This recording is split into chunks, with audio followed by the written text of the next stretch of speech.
আজ ফের সন্দেশখালীতে পার্থ ভৌমিক। সন্দেশখালীর জেলিয়াখালী যাবেন সেচমন্ত্রী।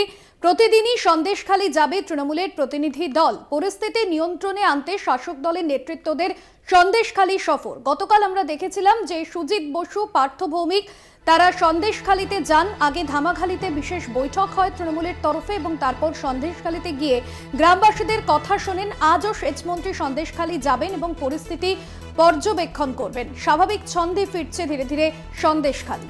আমাদের বিশেষ প্রতিনিধি দেবজ্যোতি রয়েছেন আমাদের সঙ্গে। দেবজ্যোতি দা, গতকালও সন্দেশখালীতে গিয়েছিলেন শাসক দলের যেরকম নেতা কর্মীরা এবং রাজ্যের দুই মন্ত্রী। আজও সন্দেশখালীতে যাচ্ছেন সেচমন্ত্রী। ঠিক কি কি বিষয় তারা ঘুরে দেখবেন?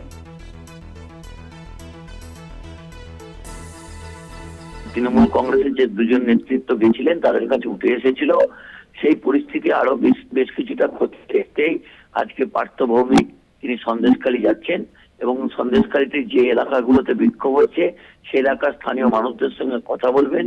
এবং দেখো, সবচেয়ে গুরুত্বপূর্ণ যেখানে যেভাবে লিজের জমি নেওয়া হয়েছিল এবং বহু মানুষ টাকা পাননি, সেই ব্যাপারটা নিয়েই তারা কিন্তু অত্যন্ত গুরুত্ব দিচ্ছেন এবং সেই মতোই তাদের যাতে টাকা তারা ফেরত পান বা জমি ফেরত পান সেই ব্যবস্থার পাশাপাশি স্থানীয় মানুষদের সঙ্গে কথা বলবেন এবং উন্নয়নের কি কি কাজ তার সেখানে প্রয়োজন আছে সেই পরিস্থিতিও খতিয়ে দেখবেন। অর্থাৎ গতকাল তৃণমূল কংগ্রেসের নেতৃত্ব যাওয়ার পর সেখানে পরিস্থিতি বেশ কিছুটা স্বাভাবিক হয়েছিল।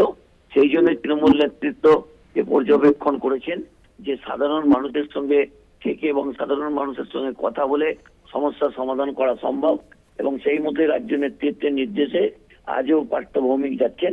এছাড়াও আগামী সপ্তাহে তৃণমূল কংগ্রেসের প্রথম সারির নেতৃত্বরা প্রায় প্রতিদিনই সন্দেশখালী যাবেন এবং সাধারণ মানুষের পাশে থাকার বার্তা দেবেন। ভাস্বতী, একদমই ধন্যবাদ জানাবো দেবজ্যোতি।